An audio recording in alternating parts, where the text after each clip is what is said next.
ईमानदारी को एक बार आजमा कर देखो, ईमानदारी को एक बार आजमा कर देखो। जो है चरणों में उसे गले लगा कर देखो। हर पल सेवा में तत्पर रहूँगा।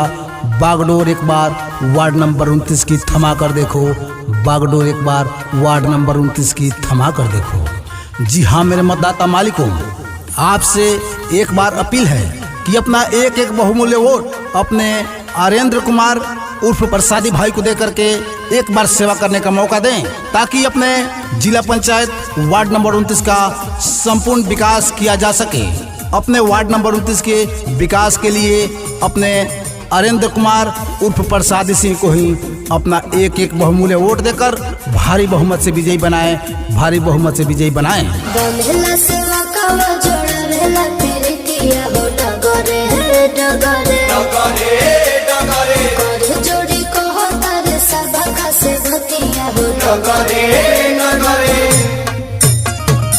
सुनाए बड़की माई, सुनाए बड़का भाई, काकी चाची दादी बात रखी वोट मांगे आइल बा तो हर आर्येंद्र मांगेला घूमी घूमी, मांगेला घूमी घूमी, हो मांगेला घूमी घूमी। आपका एक एक वोट जिला पंचायत वार्ड नंबर 29 का विकास लिखेगा। आपका एक एक वोट जिला पंचायत वार्ड नंबर 29 का विकास लिखेगा। जो हुआ नहीं कभी वो इतिहास लिखेगा, जो हुआ नहीं कभी वो इतिहास लिखेगा। जी हाँ मतदाता मालिकों, इस बार आपको सोचना है, आपको सोचना है और सोच समझकर अपने बहुमूल्य वोट का मतदान करना है, ताकि अपने जिला पंचायत वार्ड नंबर 29 का विकास हो सके। तो इसके लिए एकमात्र प्रत्याशी हैं आपके अपने आर्येंद्र कुमार उर्फ प्रसादी सिंह, जो अपने वार्ड नंबर 29 का संपूर्ण विकास करेंगे। तो आइए हम सब मिलकर अपने आर्येंद्र कुमार उर्फ प्रसादी सिंह के हाथों को मजबूत करते हैं और अपने जिला पंचायत वार्ड नंबर 29 के विकास की ओर चलते हैं। तो याद रखें, अपना एक एक बहुमूल्य वोट अपने आर्येंद्र कुमार उर्फ प्रसादी सिंह को देकर के इस बार भारी बहुमत से विजयी बनाना है, ताकि अपने वार्ड नंबर 29 का विकास हो सके। तो हर भतीजवा तो से विनती करता हो, पौआ पर तुहरा अपन सिरवा धरता।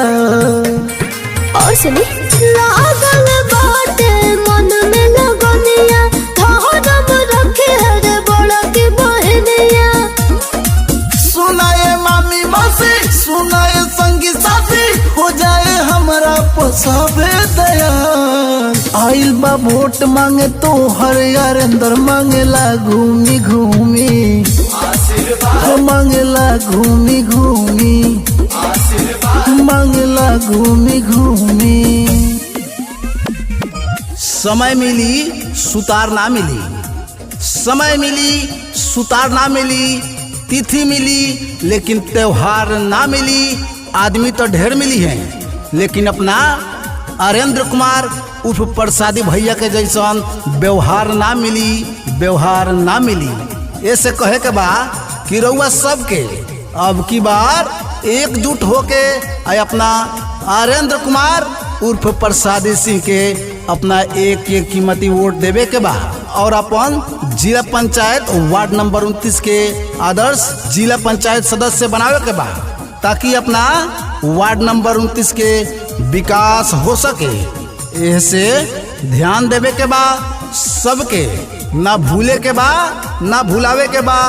जे भुलाता ओकरा के समझा के बतावे के बा कि अब की बार आर्येंद्र कुमार उर्फ प्रसादी भाई के ही विजयी बनावे के बा और अपना जिला पंचायत वार्ड नंबर 29 के वार्ड सदस्य बनावे के बा। याद रखे के बा, केहू के बहिया केहू के पौआ धरिले, जनता जनार्दन से हमारो रजी करिले। बाहे सगर विकास के बेअरिया, सुखवा सवारे दिल के भीतरिया। तू रब ना कोनो वादा जाने जीव से ज्यादा रही न मनवा में कोनो बला। आइल बा वोट मांगे तो हर प्रसादी मांगेला घूमी घूमी, आशीर्वाद मांगेला घूमी घूमी, आशीर्वाद मांगेला घूमी घूमी।